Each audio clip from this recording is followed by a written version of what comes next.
رات کے 2 بج چکے ہیں. کیا آپ اکیلے ہیں؟ اگر ہے تو پیچھے مڑ کر مت دیکھنا. تو سواگت ہے آپ کا میرے چینل پر. میرے چینل کا نام ہے شنچان گیمنگ اور آج میں آپ کو ہارر اسٹوری سنانے جا رہی ہوں. تو دھیان سے سنیے گا. یہ بات قریب 40 سال پرانی ہے.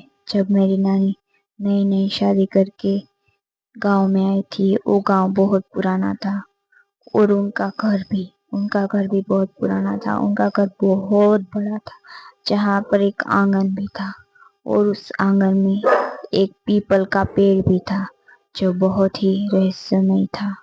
اس پیپل کے پیڑ کو دیکھ کر میری نانی کو بہت ڈر لگتا تھا پر پھر بھی وہ وہاں رہ رہی تھی. پر ان کے گھر میں بہت سناٹا تھا. جیسے کہ اگر آپ ان کے گھر میں اپنے سانسوں کی بھی آواز سن سکتے ہو. اتنا زیادہ سناٹا تھا وہاں. اتنا زیادہ ڈر کا ماحول ہونے کے بعد بھی میری نانی کبھی ڈرتی نہیں تھی. پر پھر بھی ایک رات ان کے ساتھ کچھ ایسا ہو گیا کہ ان کو خود بخود ڈر لگنے لگا تھا. ایک رات کی بات ہے جب نانی اکیلی تھی. سسر جی اور ساسو ماں دونوں گاؤں سے باہر گئے تھے. رات کے قریب 1:30 بج رہے تھے. تب اچانک نانی کو رسوئی سے برتن گرنے کی آواز آتی ہے. تب انہیں لگتا ہے شاید بلی ہوگی پر تبھی ان کو کوئی دوسری بھی آواز آتی ہے جیسے کہ ٹھک ٹھک ٹھک. کوئی ان کے کمرے کے باہر چل رہا تھا. نانی وہ سن کے ڈر گئی. ڈر کے مارے رجائی میں چھپ گئی اور عجیب بات یہ تھی کہ کھڑکی کے شیشے پر باہر سے کسی نے گیلے ہاتھ کی چھاپ چھوڑی تھی. عجیب. اور وہ نانی گیلے ہاتھ کا چھاپ دیکھ کر اور بھی زیادہ ڈر گئی کیونکہ ان کو پتا تھا کہ باہر تو سوکھا ہے تو پھر یہ گیلے ہاتھ آئے کہاں سے. پھر انہوں نے کچھ اور بھی دیکھا جو اس سے بھی زیادہ ڈراونا تھا. پھر میری نانی نے کھڑکی کے باہر کچھ محسوس کیا کہ کھڑکی کے باہر کوئی کھڑا ہے اور لمبی لمبی سانسیں بھر رہا ہے اور گہری اور بھاری.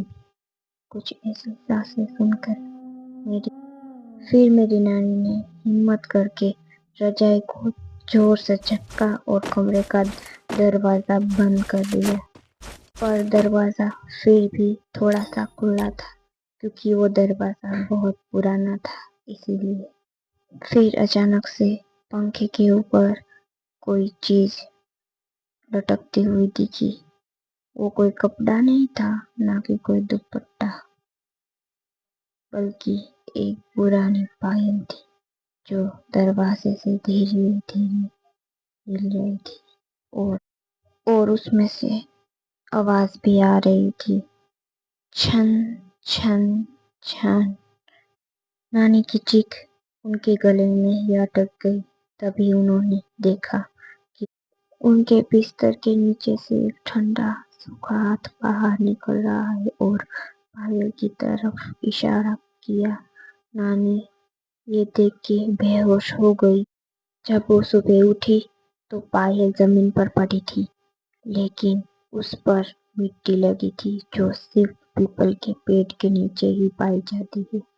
آج بھی نانی اس کمرے میں اکیلے سونے سے ڈرتی ہے. تھینک یو سو مچ میری کہانی یہاں تک سننے کے لیے. اور اگر آپ کو اور کہانیاں چاہیے تو پلیز میرے چینل کو لائک شیئر اور سبسکرائب کر دینا اور کمنٹ بھی ضرور کرنا.